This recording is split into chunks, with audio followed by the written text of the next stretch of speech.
I'm rather fond of edutainment games, largely because of my own memories and out of respect for their attempts to educate kids in new and effective ways. But sometimes I'll run across a so-called edutainment game that's just so far out there that I can't help but wonder if it even qualifies as one anymore.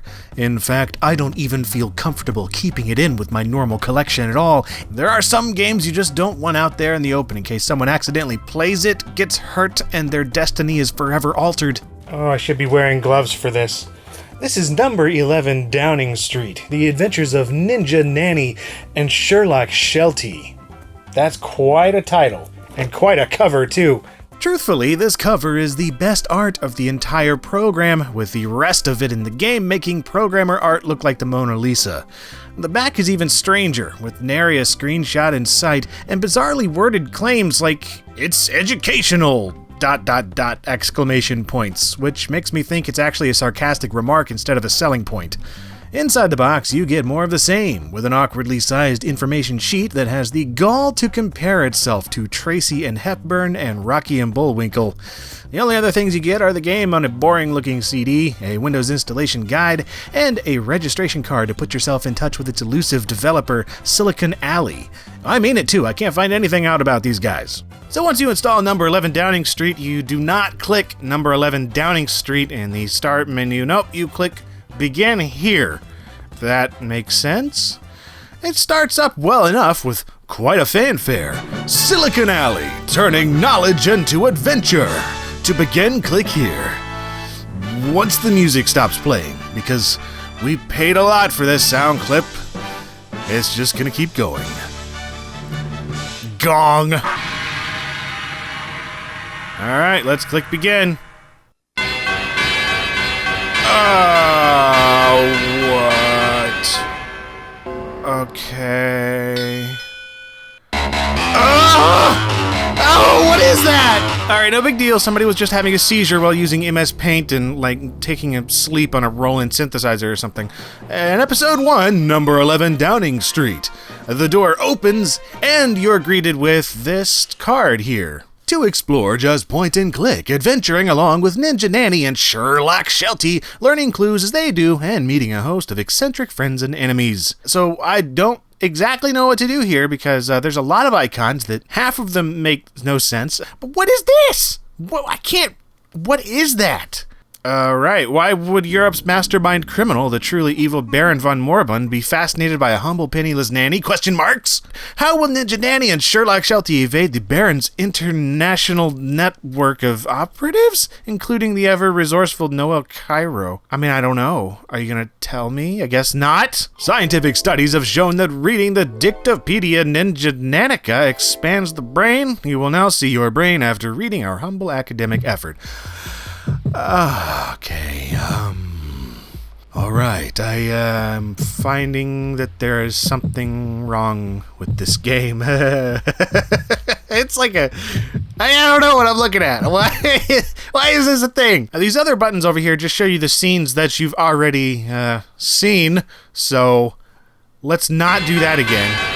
Alright, time to exit this dust jacket and run chapter 1.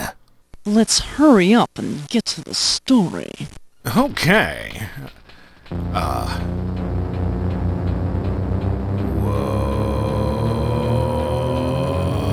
What am I looking at? Oh, dude. Oh, dude. Dude, what am I... Oh, this is great!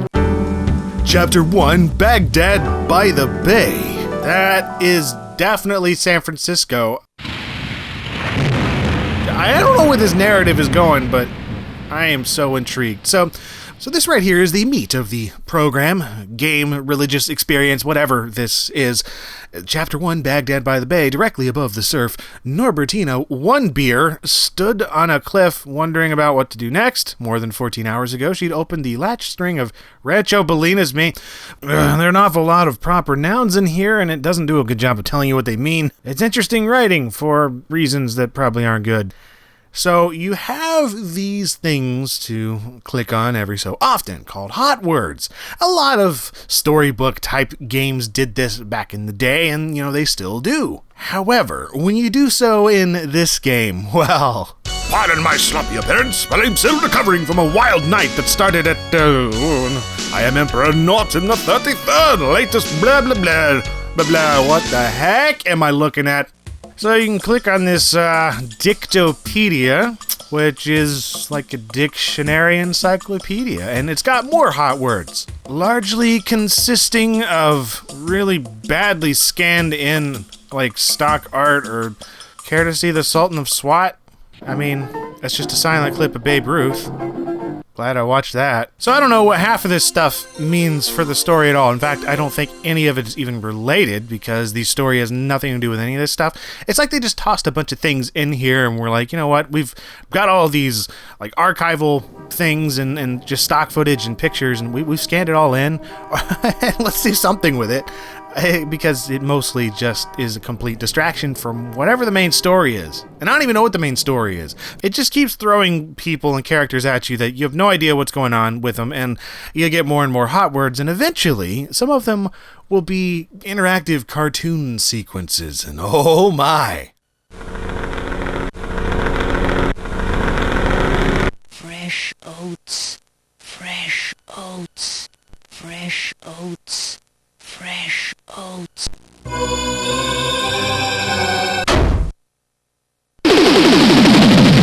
Holy crap, this is the best thing. This is the worst thing. This is the thing I have dreamed about all my life. Oh, okay. I always wondered what my nanny thought of me. Shall we ask her? Dare we? Yes or no? Well, I mean, yes, because that horse. He was a vile brat.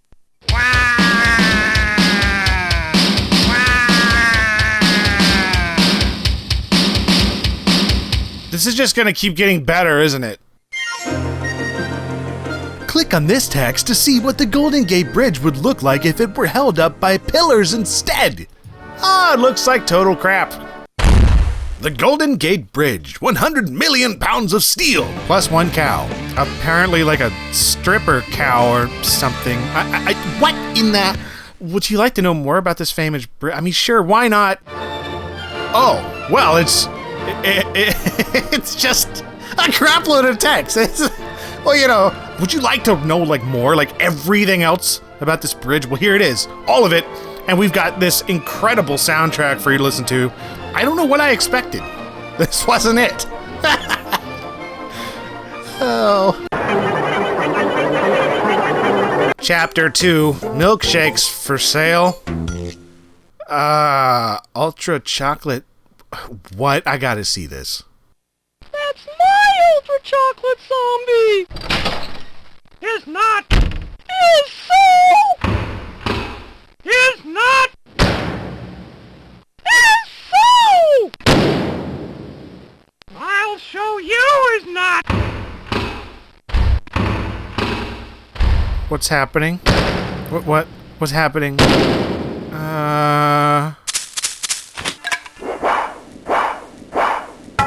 I think we're done here. See, it's at this point that I just stopped giving a crap about the story, because this stuff really has nothing to do with anything. It's just a bunch of scatteredness going on in between occasional bits of story, and this other stuff is far more interesting. I mean, I'm just clicking hot words left and right here. I mean, look at this. Falcon. What could possibly be here? Oh, it's just a picture of a guy with a falcon. Nope!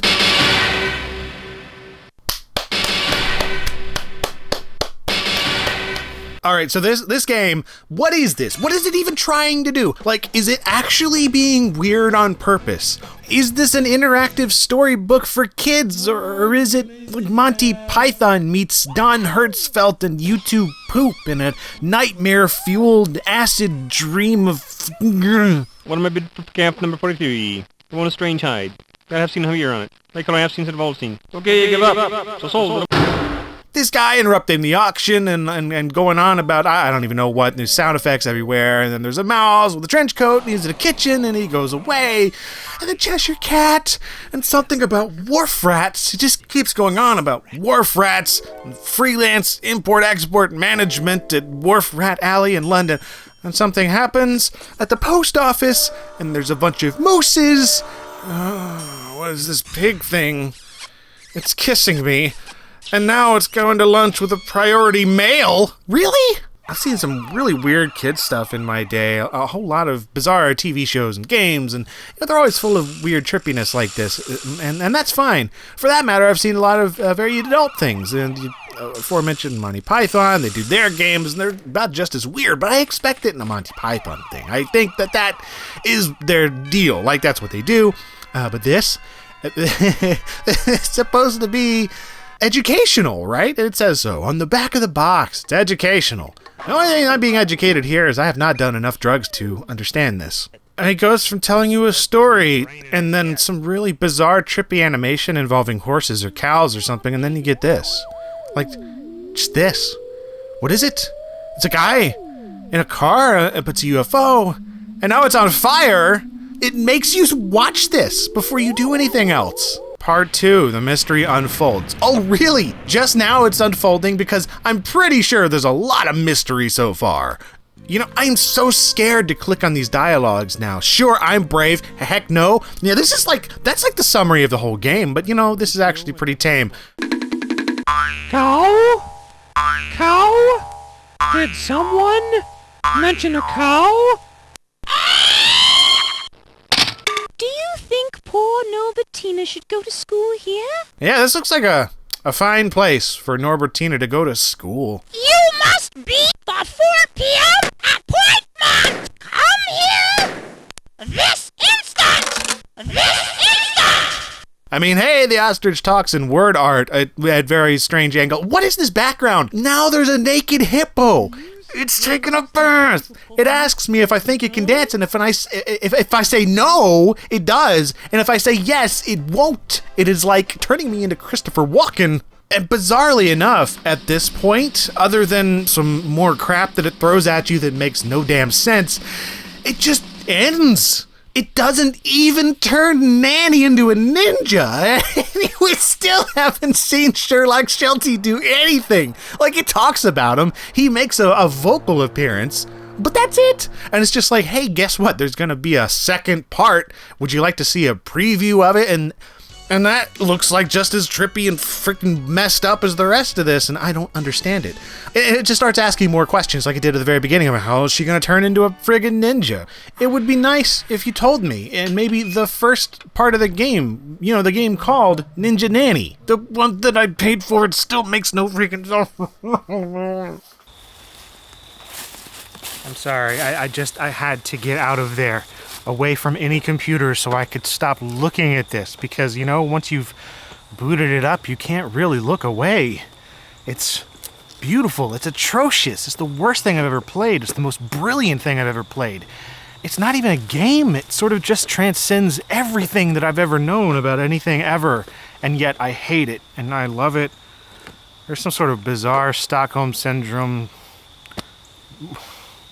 I feel ashamed. Well, anyway, that is number 11 Downing Street, the game with not Ninja Nanny. I don't even know anymore. I don't know.